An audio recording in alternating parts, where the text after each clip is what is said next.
오늘 출애굽기 10장 우리 12절에서 20절 말씀을 통해서 하나님의 다스림을 기뻐하라는 제목의 말씀이 선포될 때 우리가 하나님의 다스림을 받아 산다는 것이 얼마나 행복하고 축복된 삶인가를 다시 한번 우리가 깨닫고 하나님을 사랑하고 또 하나님의 인도하심을 따라 살아갈 수 있도록 하나님께서 큰 은혜 주실 줄 믿으시기 바랍니다. 오늘 이 말씀의 내용을 보게 되면 하나님의 다스림을 기뻐하지 않고 자신의 능력과 권세를 믿고 하나님을 거부했던 애굽의 바로 왕이 메뚜기 재앙으로 불행함을 당했다는 것이 오늘 말씀의 내용으로 나타나고 있습니다. 사람은 누구나 복되게 살기를 원합니다. 그런데 우리 인간이 원하는 모든 축복은 어디에서 온다고 말씀합니까? 야고보서 1장 17절 말씀에 보게 되면 우리 인간이 원하는 온갖 좋은 축복의 선물은 다 하나님께로부터 내려온다라고 말씀을 하셨습니다. 그러므로 우리가 만족하고 복된 삶을 살기 위한 가장 중요한 것은 하나님을 사랑하고 하나님의 다스림을 받기를 기뻐해야 한다는 겁니다. 우리의 가정생활이 평안하고 축복 가운데 세워지려면 하나님 다스림을 받기를 좋아해야 됩니다. 또 부모로서 공경을 받고 자녀로서 잘되는 복을 받는 삶을 살려면 먼저 하나님의 다스림을 받아야 합니다. 또 내 자신이 하는 일들이 만족하고 또 평안하기를 원한다면 인간의 고집이나 교만을 버리고 하나님의 말씀에 순종함으로 하나님의 다스림 받기를 힘써야 합니다. 그런데 우리가 평안과 축복 가운데 살기를 원하면서도 놓치고 있는 것이 있는데 그것이 뭐냐? 고람대오의 삶입니다. 즉 하나님의 앞에서 살면서 하나님을 사랑하고 그 하나님의 다스림을 받아 사는 것을 소홀히 하거나 놓치고 있다는 겁니다. 오늘 이 말씀에 하나님의 다스림을 기뻐하지 않고 거역함으로 불행하게 되었던 애굽 바로 왕을 기억하고 우리는 언제나 하나님 다스림을 기뻐하는 삶을 살기를 힘써야 합니다. 그러면 왜 우리가 하나님의 다스림을 기뻐하는 삶을 살아야 하는 이유가 무엇인지 오늘 읽은 이 본문의 말씀을 따라가면서 삶의 방향을 찾고 함께 은혜를 나누도록 하겠습니다. 하나님의 다스림을 기뻐해야 하는 것은 하나님은 바람을 일으키고 바람의 방향까지라도 다스리심으로 심판하시는 하나님이시기 때문입니다. 할렐루야. 오늘 이 말씀에 나타난 하나님은 어떤 분이냐?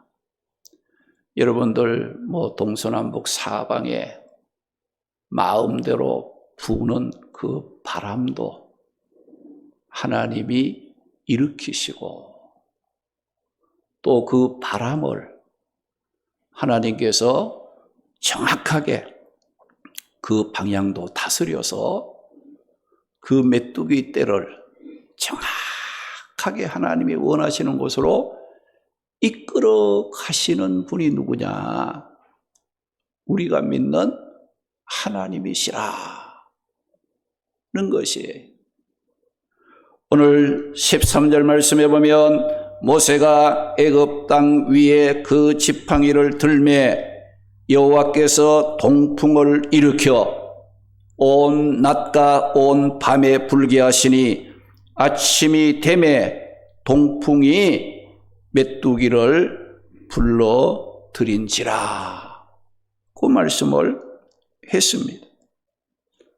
또 19절 말씀에 보면 여호와께서 돌이켜 강렬한 서풍을 불게 하사 메뚜기를 홍해에 몰아넣으니 애굽 땅에 메뚜기가 하나도 없었더라.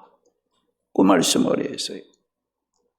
여기 보니까 하나님은 동풍을 일으켜 메뚜기 재앙을 시작하시고 서풍을 불게 해서 모든 그 메뚜기 떼를 어때요? 홍해로 몰아넣는 그런 그 일을 하셨다는 것을 말씀하고 있어요. 이것을 보게 되면 우리가 믿는 하나님은 모든 피조물의 아주 미미한 것까지도 주관하시고 다스리시는 하나님이시라는 것을 말씀하고 있습니다. 우리가 들의 풀한 포기도 하나님이 입히시고 기르신다고 했어요. 또 공중 나는 새도 하나님의 뜻이 아니면 떨어질 수 없다고 했습니다. 또 우리의 머리카락도 하나님은 다 세시는 분이라고 말씀을 했고요. 우리 인간의 생사하복을 주관하시는 분이 하나님이시고 나라의 흥망성쇠도 하나님이 주관하시는, 우리가 미미한 것부터 큰 일까지 하나님께서 다 관여하시고 하나님께서 지키시고 인도하시는 분이 누구냐? 우리가 믿는 하나님이라는 것을 말씀하고 있는 거예요. 우리는 하나님을 믿는다 하면서도 내가 믿는 그 하나님이 어떤 일을 하시는지를 잘 몰라서 하나님을 믿는다 하면서도 내 마음에 내 생각에 안 들면 그저 원망하고 불평할 때가 많지 않았습니까? 그러므로 우리는 하나님이 어떤 일을 하시는 분인지를 알아야 합니다. 하나님은 천지 만물과 인간을 창조하신 창조주입니다. 하나님은 창조하신 그 피조물을 위해 하시는 일이 너무나 많고 너무나도 다양한 일을 하시기 때문에 이 시간 우리는 다 열거할 수는 없습니다. 그런데 오늘 말씀에 보면 그 하나님이 하신 일이 나오고 있는데 어떤 일을 하신 분이라고 말씀을 합니까? 오늘 보면 13절 보면 하나님께서 동풍을 일으켜 애굽 땅에 메뚜기 떼를 불러들이는 일을 하셨다고 거기에 말씀을 하고 있어요. 여기 보니까 동풍을 일으켜, 이 동풍은 아라비아 사막의 건조한 바람을 말하는데 동풍을 일으켰다는 말은 뭐냐? 그 나하스라는 말인데 인도하다, 몰다, 안내하다. 하나님은 이 바람까지라도 어떻게 하는 분이에요? 리더를 하는 분이에요. 인도합니다. 또 하나님은 이 바람까지라도 어떻게 해요? 몰고 다니시는 거예요. 드라이브를 하시는 분이에요. 이 하나님은 어떤 분이냐? 바람까지라도 안내하는 가이드의 역할을 하시는 분이 누구냐? 우리가 믿는 하나님이시라는 것을 말씀하고 있어요. 또 19절 보니까 하나님께서 강렬한 서풍을 불게 했다. 이 서풍은 지중해 그 해안의 해풍을 말하는 것으로 온 땅에 애굽 땅에 있었던 메뚜기 떼를 홍해 바다에 몰아넣는 일을 하나님께서 하셨다고 말씀을 하고 있는 거예요. 하나님께서는 이제 이 하나님의 다스림을 거부했던 애굽의 바로 왕을 심판하기 위해서 하나님의 말을 안 듣고 고집을 부리고 교만했던 이 바로 왕을 하나님이 심판하기 위해서 동풍을 일으켰다 이거죠. 그가 또 잘못했다고 살려달라고 또 액을 하니까 어땠어요? 서풍을 불게 해서 그 메뚜기 떼를 또 홍해로 그냥 다 몰아넣는 그런 일을 하나님이 하셨다는 겁니다. 하나님께서 애굽 바로 왕에 주신 미션이 있었는데 그게 뭡니까? 그것은 하나님께서 모세와 아론을 바로 왕에게 보내서 애굽에서 노예 생활로 고통당하고 있는 이스라엘 백성들을 보내라, 내보내줘라, 해방시켜주라 이거예요. 그런데 이 애굽의 바로 왕은 자신의 왕권, 권력, 능력을 믿고 불순종함으로 하나님의 다스림을 거부했던 거예요. 이렇게 바로 왕이 불순종함으로 하나님의 다스림을 거부했을 때 바로 왕에게 찾아온 것은 축복이 아니라 하나님의 심판으로 불행하게 되는 10가지 재앙이 애굽 바로 왕에게 찾아왔습니다. 오늘 말씀에 나오는 메뚜기 재앙은 10가지 재앙 중에 8번째 재앙으로 하나님께서 동풍을 일으켜 애굽 땅에 메뚜기 떼를 불러들여서 하나님의 다스림을 거부했던 바로 왕을 심판하시는 일을 하셨다는 겁니다.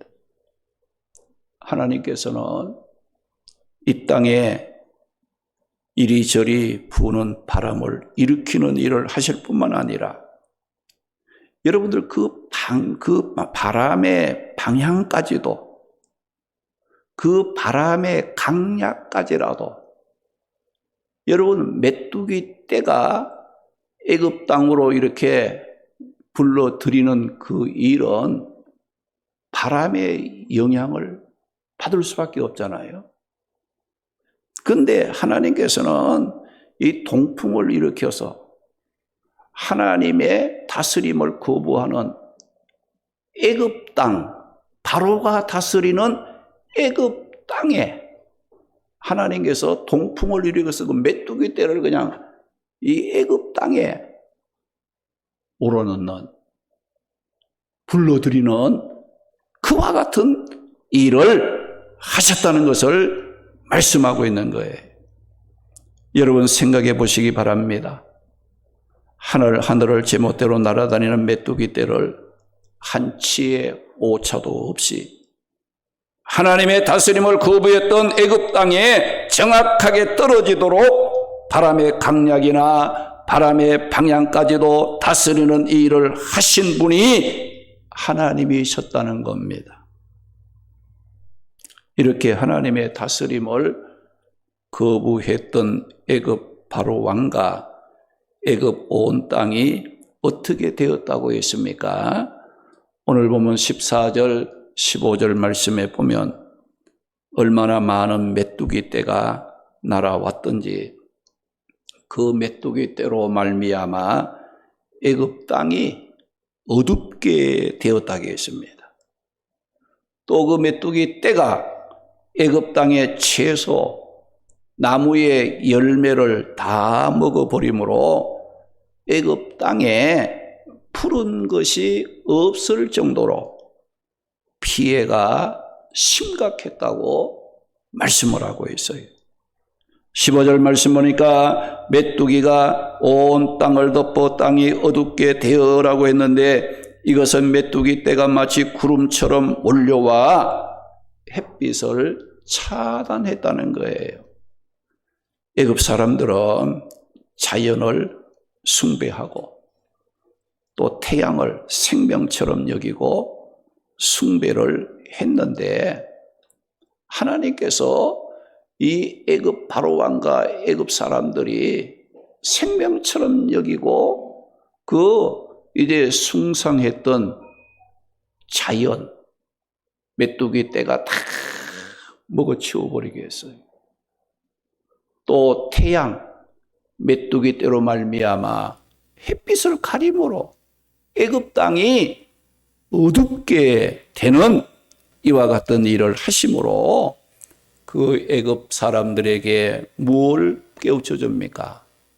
하나님만이 참신이요, 하나님만이 우주 만물을 다스리시는 주권자이심을 드러내셨다는 겁니다.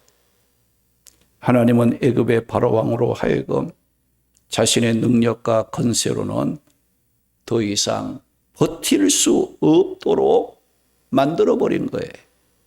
하나님의 권위를 부정하고 그분의 뜻을 거부하는 영혼과 삶에는 어두움과 두려움이 미친다는 것을 보여준 겁니다. 하나님께서는 바로왕을 통해 하나님의 다스림을 거부하는 인간의 교만으로 뻣뻣한 힘을 가지고 있는 자의 삶의 결과가 어떻게 되는가를 보여주셨습니다. 이렇게 하나님의 다스림을 거부하다가 메뚜기 재앙으로 죽음에 빠지게 된 것을 안 바로왕은 어떻게 했다겠습니까? 오늘 보면 16절, 17절 말씀에 보면 바로왕이 급하게 모세와 아론을 불렀습니다. 그리고 내가 하나님께 죄를 지었으니 하나님께 구해서 이 메뚜기 떼를 물러가게 함으로 나를 좀 살려달라고 애원을 했던 거예요. 그러자 하나님께서 어떤 일을 하셨습니까? 19절 말씀에 보면 이번에는 하나님께서 강렬한 서풍을 불게 하는 일을 하심으로 애굽 땅의 모든 메뚜기 떼를 홍해로 몰아넣는 일을 하셨다고 말씀을 했습니다. 하나님께서는 애굽의 바로 왕이 불순종하여 하나님의 다스림을 거부했을 때 동풍을 일으켜 메뚜기 떼를 애굽 온 땅에 불러들여 심판하는 일을 하시고, 그리고 바로 왕이 그 심판을 견디지 못하고 죄를 지었다고 용서를 구했을 때 하나님께서는 또 강렬한 서풍을 불게 하심으로 애굽 땅의 모든 메뚜기 떼를 홍해로 몰아넣는 일을 하신 분이 누구냐? 하나님이셨다는 겁니다. 이렇게 하나님은 애굽의 바로 왕이 불순종하여 하나님의 다스림을 기뻐하지 않고 거부했을 때 아라비아 사막에 건조한 동풍을 일으켜 메뚜기 재앙으로 애굽의 바로 왕을 심판하는 일을 하셨고, 하나님은 애굽의 바로 왕이 메뚜기 재앙으로 절대절명의 위기 속에서 잘못했다고 죄를 지었다고 살려달라고 했을 때는 지중해에 강렬한 서풍을 불게 함으로 애굽 땅의 모든 메뚜기 떼를 홍해로 몰아넣는 일을 하신 분이 하나님이셨다는 겁니다. 그러므로 우리가 하나님을 믿다가 자신이 생각하고 계획한 대로 되지 않고 힘들다고 하나님의 말씀에 불순종하며 하나님의 다스림을 거부하는 자가 되지 않도록 조심하시기 바랍니다. 할렐루야, 할렐루야. 우리는 내 중심의 삶이 아니라 하나님 중심의 삶을 살아야 됩니다. 내가 중심이 돼서 내가 좋고 내가 나쁘고 그게 아니고 하나님이 기쁨이 되고 하나님이 좋아하면 내가 좋아해야 됩니다. 우리가 살아갈 때 내 중심이 아니에요, 이제는. 여러분, 예수 믿고 구원 얻은 성도들은 나라는 것은 이미 죽었어요, 이제는. 새 사람이 된 거예요. 주인이 바뀌었어요. 예수 믿고 구원받았다면서도 아직 내가 주인이 돼서 내 생각과 내 마음에 안 맞으면 불평하고 원망하고 하나님 믿는 것을 여러분들 안타까워하는, 왜 내가 예수님 믿었던가 하나님 믿었던가 이런 생각 해서는 안 된다는 거예요. 우리의 생명의 주인이 하나님이시고 우리가 살아가는 모든 주변의 일들을 다스리시고 공급하시는 분이 하나님이시고 하나님이 우리를 은혜 베풀어 주시지 아니하시면 우리는 살 수가 없는 거예요. 하나님은 믿든 안 믿든 비도 똑같이 내려주시고 햇빛도 똑같이 받게 하시고 공기도 똑같이 마시게 하시는 분이 누구예요? 하나님이시에요. 그런데 모두가 하나님의 은혜 가운데 살고 있지만은 하나님을 알고 믿는 자가 있는가 하게 되면 하나님을 모르고 자기 생각으로 내가 잘해서 뭔가 되는 줄로 착각하는 그런 사람들이 있는데 나중 가게 되면 결국은 어떻게 돼요? 하나님 믿지 아니했던 거 후회하게 되고 하나님 믿고 산 것에 너무나 감사하고 고맙게 생각하는 그게 복이라는 것을 알고 하나님께 영광과 찬송을 돌리는 그런 그 삶이 결과적으로 일어나게 된다는 거예요. 그래서 우리가 이 믿음이라는 것은 앞으로 되어질 일을 우리가 말씀을 통해서 미리 깨닫고 지금 현재 그것을 향해서 우리가 살아가는 겁니다. 할렐루야. 그때 가봐야가 아니에요. 가보나 마나 말씀대로 되어지는 겁니다. 할렐루야. 말씀대로 사는 것을 기뻐하고 감사하고 내가 하나님의 다스림을 받고 내가 하나님의 인도하심을 받아 사는 지금이 내가 복받은 사람이고 행복한 사람이라는 것을 여러분들이 기억하고 감사하고 찬송하는 그런 삶을 살아야 합니다. 그래서 여러분들은 예배의 생명을 거세요. 하나님 사랑하고 하나님 말씀에 순종하는 것을 여러분은 생명을 거세요, 거기다가. 그렇지 아니하면 우리의 삶은 헛되고 나중에 불행한 그런 삶이 될 수밖에 없다는 겁니다.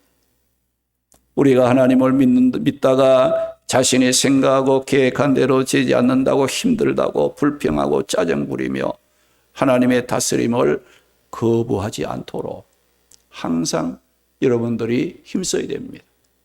때로는 하나님의 다스림을 받을 때 어떻습니까? 내가 힘든 게 있습니다. 내 마음에 안 드는 것도 있어요. 어떻게 할래요? 내가 불편하더라도 내가 고통이 있더라도 내 삶에 유익이 없더라도 하나님의 말씀에 순종하고 하나님의 다스림을 받으세요. 하나님은 신실하신 분이십니다. 우리 믿는 자를 버림받게 아니하시는 분이에요. 지금 여러분들의 삶의 현 주소가 어디에 있는지, 내가 하나님 안에 내 삶이 있는지, 아니면 하나님 밖에 내 삶을 살고 있는지, 아니면 내가 필요할 때만 하나님을 찾는지, 내가 힘들고 어려워도 나는 하나님의 자녀요 백성을 알고 하나님의 뜻대로 살기를 힘쓰는 건지, 여러분 내 삶의 현 주소가 어디에 있는지를 여러분들이 바르게 발견할 수 있는 그런 삶이 되어야 합니다. 왜 그렇습니까? 하나님께서 하시는 일을 보면 매우 다양할 뿐만 아니라 우리가 감히 측량할 수 없는 놀라운 일들을 하시는 분이 누굽니까? 하나님이시기 때문입니다. 하나님의 백성을 하나님이 눈동자와 같이 지켜주십니다. 하나님의 은혜를 사모하는 자들에게 만족함을 주시는 겁니다. 구하는 자에게 얻게 하시고 여호와를 앙망하는 자에게는 새 힘을 주시고 약속하신 이제 말씀을 붙잡고 구하는 자들에게는 성령의 충만함을 부어주시는 하나님이십니다. 그러나 내가 부족하고 연약하게 사는 것을 회개하고 하나님께로 돌아오는 자들에게는 어떻습니까? 용서해 주시고 평안함으로 받아주시는 분이 누구냐? 하나님이시라는 것을 우리는 기억해야 됩니다. 하나님께서는 오늘도 다스림을 거부하는 자들을 깨우치고 새롭게 하기 위해서 어떤 방향에서 어떤 바람을 일으켜 우리의 삶에 불게 하실지 모릅니다. 할렐루야. 하나님은 동풍을 일으켜 메뚜기 떼를 하나님 다스림을 거부하는 애굽 땅에 몰아넣어 심판하신 하나님이셨어요. 못 살겠다고 죽겠다고 살려달라고 애원할 때 하나님은 또 강렬한 서풍을 불게 해서 애굽 땅의 그 메뚜기 떼를 다 이 홍해로 몰아넣는 그런 일을 하시는 분이 하나님이셨습니다. 우리 모두 좀 힘들고 어려움이 있다 할지라도 육신의 생각을 버리고 우리를 향한 신실하신 하나님을 믿고 하나님의 다스림을 거부하지 말고 말씀에 순종함으로 믿음을 지키는 자들이 되시기를 바랍니다. 요나서 1장에 보게 되면 하나님께서 요나에게 악독이 가득했던 니느웨 성을 구원하기 위해서 요나에게 니느웨 성에 가서 하나님의 말씀을 전하라고 했습니다. 그런데 요나는 하나님의 말씀에 순종하기를 거부했어요. 이유가 있지요. 지난날에 이스라엘 백성들을 괴롭혔던 니느웨 사람들에게 말씀 전하기가 싫었고요. 또 자기가 가서 하나님의 말씀을 전할 때 그 악독한 니느웨 사람들이 자기를 잡아다 고난당할 수 있다는 것을 생각하고 하나님 말씀 순종하기를 꺼려했습니다. 그래서 이 요나는 하나님의 뜻을 거부하고 니느웨로 가지 않고 다시스로 가는 배를 타고 도망을 가고 있었는데 하나님께서 요나가 가는 길을 어떻게 하셨다고 말씀하십니까? 요나서 1장 4절 말씀에 보면 여호와께서 큰 바람, 큰 폭풍을 요나가 가는 바다 위에 일으켜 요나가 타고 가던 배에 부딪히게 하심으로 요나가 탄 배가 거의 깨어지게 만드시는 일을 하셨다. 그 말씀을 해서요. 마태복음 8장에 보게 되면 제자들이 배를 타고 갈릴리 바다를 건너가는 중에 큰 풍랑을 만나서 배가 물결에 덮이게 되는 위기를 만났어요. 그때 제자들이 예수님께 우리를 구원해 달라고 죽게 되었다고 했을 때에 예수님께서 바람과 바다를 향해 잔잔하라고 말씀으로 꾸짖었더니 아주 잔잔하게 되었다고 말씀을 했어요. 이것을 본 제자들이 놀랐어요. 그리고 예수님을 향해 예수님이 어떤 분위기에 바람과 바다도 순종하는가 했다고 했습니다. 여러분, 제자들이 예수님을 믿고 따라다니면서 그 예수님이 어떤 분인지를 알고 따라다니지 않았다는 거예요. 예수님은 하나님으로 우주 만물을 주관하시는 창조주이심에도 불구하고 제자들이 예수님을 믿는다고 예수님을 따라다닌다 하면서도 그 예수님이 창조주 하나님이신 줄로 모르고 따랐다는 듯이 오늘 우리 역시 하나님을 믿고 예수님을 믿고 사랑한다 하면서도 하나님과 예수님이 어떤 분인지 어떤 일을 하시는지를 모르고 믿고 따르는 자들이 많다는 겁니다. 이것을 알고 믿을 때 환난 가운데서도 담대하고 내가 계획하고 생각한 대로 되지 않을 때도 원망이나 불평하지 않고 믿음을 지킬 수가 있습니다. 무슨 일을 만나든지 하나님의 선하신 인도하심을 따라갈 수가 있다는 겁니다. 그러면 우리가 하나님을 믿는 자로서 하나님의 다스림을 받으며 살아야 되는데, 그러면 우리가 하나님의 다스림의 범위는 어디까지며 우리는 어디까지 하나님의 다스림을 기뻐해야 하겠습니까? 예레미야 17장 10절 보면 나 여호와는 인간의 심장을 살피며 행하는 행위대로 보응하시는 하나님이시라고 했습니다. 전도서 12장 14절 말씀 보게 되면 하나님은 인간의 모든 행위와 모든 은밀한 일을 선악간에 심판하시는 분이라고 말씀을 했어요. 예레미야 23장 24절 말씀 보게 되면 사람이 아무리 하나님께 보이지 아니하려고 자신을 은밀한 곳에 숨기고 숨을지라도 하나님은 천지에 이 우주 안에 충만하신 분이기 때문에 숨기지 못한다, 숨길 수 없다라고 말씀을 했어요. 여러분이 하늘에 올라갈지라도 하나님 먼저 그곳에서 하나님이 여러분을 기다릴 수 있어요. 여러분 바다 밑에까지 들어간다 할지라도 하나님이 그곳에서 여러분들을 기다리고 있다는 거예요. 하나님은 이 우주 안에 충만하신 분이기 때문에 여러분이 아무리 하나님을 피해 보려고 하고 하나님이 없는 곳에 숨어 보려고 은밀한 곳에 있다 할지라도 하나님은 그곳에 미리가 계신다는 거예요.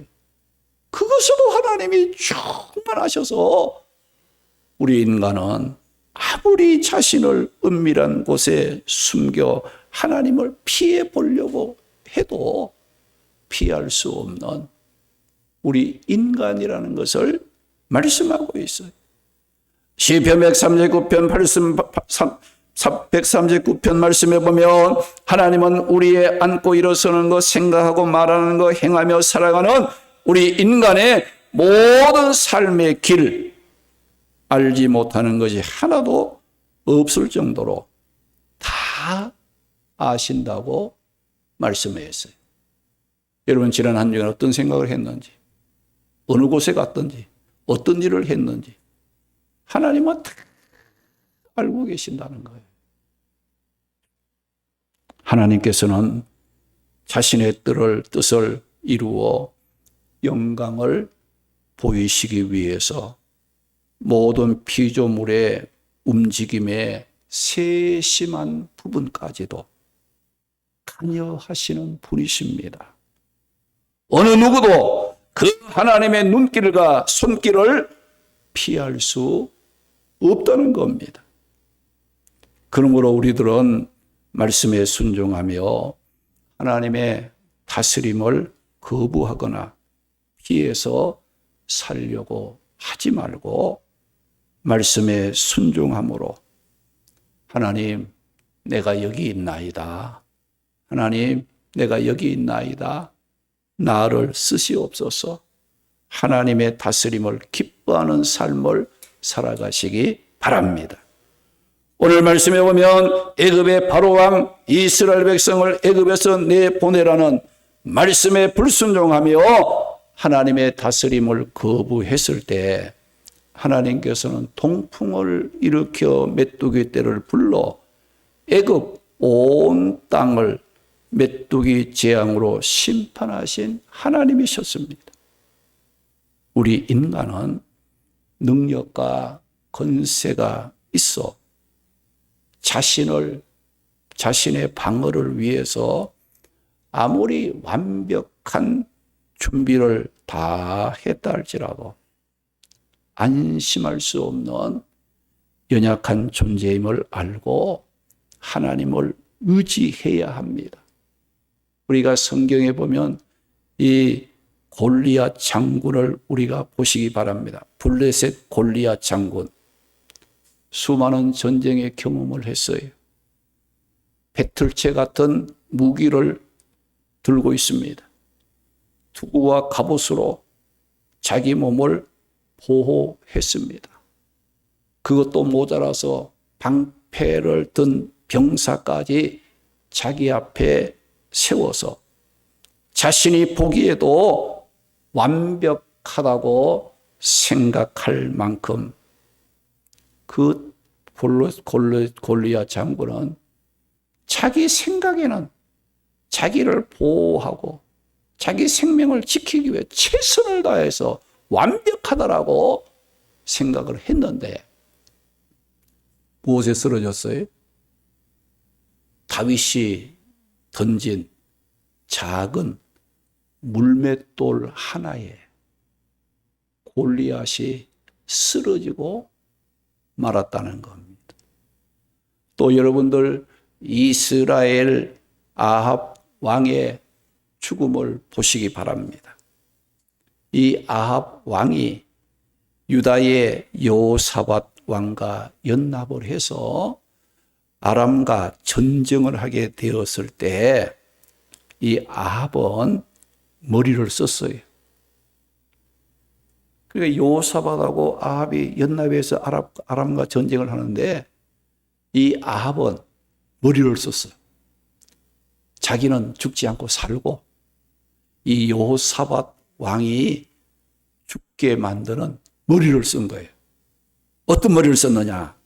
아합은 자기는 왕복을 벗고 일반 사람으로 변장을 하고 여호사밧 왕에게는 왕복을 입고 전쟁에 나가도록 만들었어요. 이유는 여호사밧이 왕복을 입었으니까 아람 군대가 어떻게 했어요? 아, 저 사람이 왕이구나. 표적이 되게 해서 죽게 만들고 아합은 왕복을 벗고 평상옷을 입고 변장을 했으니까 아람 군대는 나를 알아보지 못할 것이다. 그러면 여호사밧은 왕이기 때문에 죽을 것이고 나는 안전할 것이다. 라고 머리를 쓴 거예요. 그런데 어떤 일이 일어났습니까? 열왕기상 22장 34절 말씀을 보게 되면 아람의 한 병사가 아합 왕을 조준해서 활을 쏜 게 아니에요. 아람의 한 병사가 무심코 활을 당겨서 쏘았는데 그 화살이 아합 왕을 맞춘 겁니다. 그래서 이 아합이 피를 흘리며 비참하게 죽고 말았던 거예요. 우리 이것을 보면 뭘 깨달을 수 있어요? 여러분, 인간이 아무리 머리를 쓰고 변장을 하고 살 길을 만들어 놓을지라도 하나님의 눈, 하나님의 다스리는 그 심판의 손을 피할 수 없는 약한 존재임을 알고 하나님의 말씀에 순종하며 하나님의 다스림을 받는 것을 기뻐하며 살아가시기 바랍니다. 할렐루야. 믿음 생활 그저 듬성듬성, 그 사람의 눈에 보기에 그냥 듬성듬성, 대충대충 그렇게 하지 마세요. 생명을 걸고 하세요. 우리 인간의 생사복을 주관하시는 하나님이십니다. 골리앗 아무리 철저하게 자기 준비하고 방어를 철저하게 준비해서도 여러분들 다윗이든지 그 물맷돌에 쓰러지는 거예요. 아합이 아무리 머리를 쓰고 변장을 하고 자기가 살겠다고 방법을 찾았어도 아람의 한 병사가 무심코 쏜 그 화살이 아합의 심장을 뚫을 줄 누가 알았겠습니까? 하나님은 우주 만물을 다스리시는 분이 창조주이십니다. 우리의 모든 삶, 작은 것부터 큰 일까지 하나님은 다 다스리시고 인도하시며 모든 것을 관여하시는 분이 하나님이시라는 거예요. 그러나 하나님은 자비가 있고 긍휼이 있고 이런 하나님이 어떻습니까? 우리가 부족할지라도 어때요? 금방 심판에 손을 들지 않습니다. 기다리고 있어요. 회개하고 돌아오겠지. 하나님의 앞에 돌아오겠지. 기회를 주고 있어요, 지금. 시간을 지금 주고 있는 거예요. 여러분이 부족할지라도 나는 괜찮아. 하나님이 나는 괜찮은데 그렇게 속지 마세요. 잘못한 게 있으면 철저하게 회개하고 하나님의 말씀에 순종하며 하나님의 다스림을 받기를 기뻐하며 하나님의 앞에 내 자신을 바르게 세우는 이와 같은 일 밖에는 우리의 소망이 없다는 것을 깨달아야 됩니다. 하나님은 자신의 능력과 권세를 믿고 하나님의 다스림을 거부했던 아합 왕을 심판하기 위해 동풍을 이제 일으켜 바람의 방향까지도 다스림으로 하늘의 제멋대로 날아다니는 메뚜기 떼를 한치의 오차도 없이 정확하게 애굽 땅에 불러들어 하나님의 다스림을 거부했던 아합을 심판하시는 하나님이셨습니다. 로마서 8장 5절에서 8절에 육신을 따르는 자는 육신의 일을, 영을 따르는 자는 영의 일을 생각하나니 육신의 생각은 사망이요 영의 생각은 생명과 평안이니라. 육신에 있는 자들은 하나님을 기쁘시게 할 수 없다고 말씀했습니다. 지금 여러분들 생각이 어느 생각을 갖고 있습니까? 육신의 생각입니까? 아니면 하나님이 기뻐하는 영의 생각입니까? 육신의 생각은 사망이라고 했습니다. 영의 생각은 생명과 평안을 우리에게 가져준다고 말씀했습니다. 우리는 육신의 생각을 버리고 인간의 생각을 버리고 하나님이 기뻐하는 영의 생각, 말씀에 순종하며 살고자 하는 그 마음과 그 자세를 여러분들이 가져야 된다는 거예요. 로마서 8장 28절에 우리가 알거니와 하나님을 사랑하는 자 곧 그의 뜻대로 부르심을 입은 자들에게는 모든 것이 합력하여 선을 이룬다고 말씀을 했습니다. 하나님의 뜻대로 사는 것, 실패하는 것 아닙니다. 망하는 길 아닙니다. 걱정할 일이 아닙니다. 하나님의 뜻대로 살아가는 자, 하나님을 사랑하는 자, 그들의 삶을 하나님이 선하게 인도하시고 모든 것이 합력해서 선을 이루어 복되게 하시는 분이 하나님이시라고 말씀을 하셨습니다. 우리 모두 말씀에 순종하고 어디서 무엇을 하든지 하나님의 다스림을 기뻐함으로 축복의 문을 열어가는 우리 성도들이 되시기를 주님의 이름으로 축원합니다. 할렐루야.